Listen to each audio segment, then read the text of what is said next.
위원장이라니 이 아주 뼈아픈 지적을 꼭 되새기시길 바라겠고요. 아닙니다. 그리고 나서 우리 그 교육 정책이 바른 역사 위에 쓰여져야 한다라는 것은 동의하시죠? 네. 그 위원장님께서 국정교과서 논란 당시 역사 국정교과서 편찬 심의위원으로 활동하면서 네. 박정희 정권을 미화한 적이 있습니다.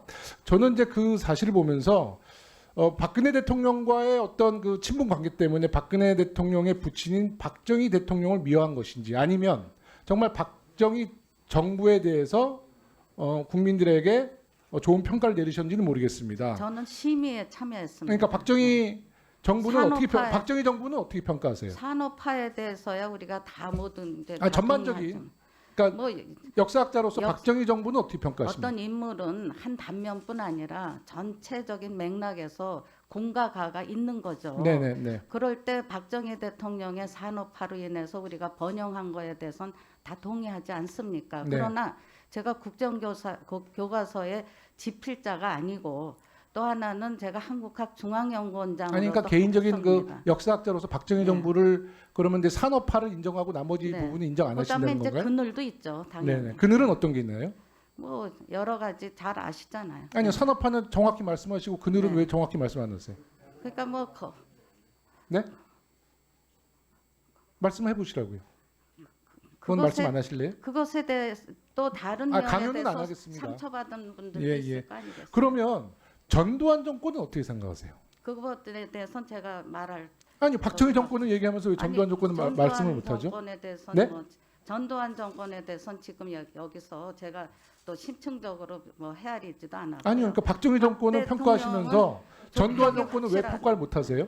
그건 여기서 제가 답변을. 아니, 박정희 정권은 왜 평가를 하셨어요, 그러면? 그건 산업화는 우리가 그럼 굉장히 전두환 정권은 잘하는 게 번영의 하나도 없다는 기틀이잖아요. 말씀이세요? 예? 아니 전두환 정권 때도 물가 안정시키고 올림픽 유치했어요. 제가 뭐 전두환 정권에 대한 얘기를 여기서 할 입장은 아닙니다. 아니 근데 전 약간 이렇게 차별을 두세요. 그러니까 박정희 정권은 평가를 하고 전두환 정권은 평가를 안 하겠다는 왜냐하면 것은 제가 역사학자로서 어떤 근거로 그런 말씀을 하세요? 박정희 대통령이 세운 정신문화연구원 그 한국학중앙 원장을 했는데요. 네. 그분이 1978년에 네. 물질만이 아니라 아니 그러니까 우리의 그 긍정적인 정신도 건 중요하다 알겠는데 하는 그러니까 데서 전두환 제가 정권에 대해서는 왜 전두환 전혀 말씀을 안 정권에 대해서는 하시냐고요. 뭐 별로 제가 그러니까 평가할 지금- 가치가 없다는 건가요? 아이 그렇게까지는 얘기할 수 없습니다. 아니 그러니까 저는 박정희 정권과 전두환 정권의 큰 차이점은 모르겠어요. 네? 아니 그러니까 왜냐면 정권을 그 취득한 과정도 이거는 정상적인 방법으로 정권을 잡은 것도 아니고 한 분은 17년 동안 장기 독재했고 한 분은 7년 동안 단임 독재를 했잖아요. 그리고 그 과정 속에서 산업화를 일으켰던 것도 인정을 하는 부분이지만 반면에 많은 민주화 인사들을 탄압하고 죽였어요. 그런 공과가 다 있는 거지 않습니까? 근데 저는 좀 오늘도 이해가 안 가는 게 박정희 정권에 대한 긍정적인 것은 평가하면서 전두환 정권에 대한 긍정과 부정은 다 평가를 안 한다는 것도 저는 아주 좀 바람직하지 않아 보입니다. 네.